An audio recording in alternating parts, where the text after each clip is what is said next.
What's up, everybody? I want to welcome y'all to 10 Car Audio Concepts. This your boy 12 Vote Tony, and I just want to take a minute out to talk to y'all about car audio. I've been doing Windows 10 car audio for over 3 decades now.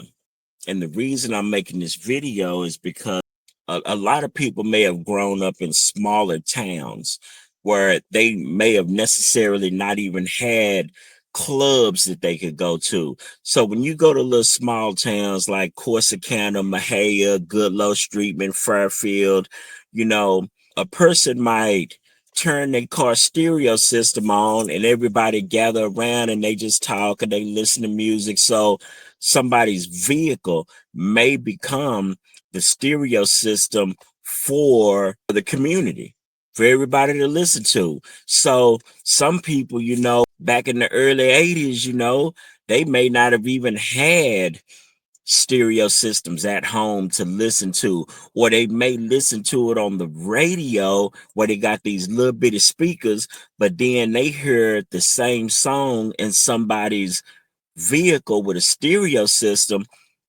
and the songs sound different. They're like, oh man, you know, this song right here is my favorite song. And you're listening to it on a smaller like clock radio and you're listening to the words. But then when you listen to it on a car that's got subwoofers, now the song sounds entirely different. Okay. Those are some of the reasons why I feel like the bass and subwoofers and speakers are important. There's a tone called the 808 or the bass. There's a lot of music to where you get an entirely different feel from the song simply because of the 808. And nowadays, the 808 is just as an important instrument as the guitar, as the violin, as the saxophone. The sub bass, the 808, the beat, all of that stuff is important. Okay, I said that to say this. If you play the piano or you play the guitar, you're listening for clarity. You're listening for high definition. You want to be able to hear that guitar pick as it strums the string, you know. If you're a digital artist and you're creating 808s and you're creating sub bass, you want that sub bass to be so loud that it moves people, in a way to where I'm not gonna sugarcoat it. When I pull up on the scene, people start dancing. What most of the heavy hitters roll was 415s. 415-inch subwoofers created an entirely different sound that would make the whole city talk about you. And then when I say talk about you, I mean like, oh man, that was mind blowing. Did you hear his stereo system? So when you pulling up, you gotta have 415s, you gotta have 412s, bare minimum 215s. What you're doing with the 212-inch subs, they bass, you're gonna get the mirrors to shake and all of that different stuff.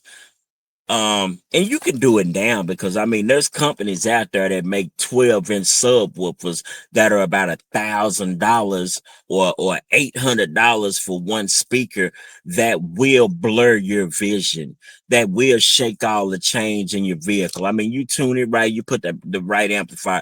But back then, a 12-inch subwoofer, if you had $100 subwoofer, you felt like that you was spending a lot of money.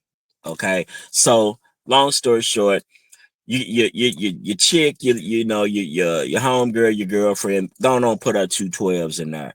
I look at 212s coming from that era of like 212s just is not enough for me. Bare minimum, I gotta have 15s. I got to have 15-inch subwoofers. Um, I've had combinations of 612s, 412s, 215s, 415s, 218s, 418s, 812s. Because when I'm coming down the street, it's guaranteed you're gonna hear me before you see me.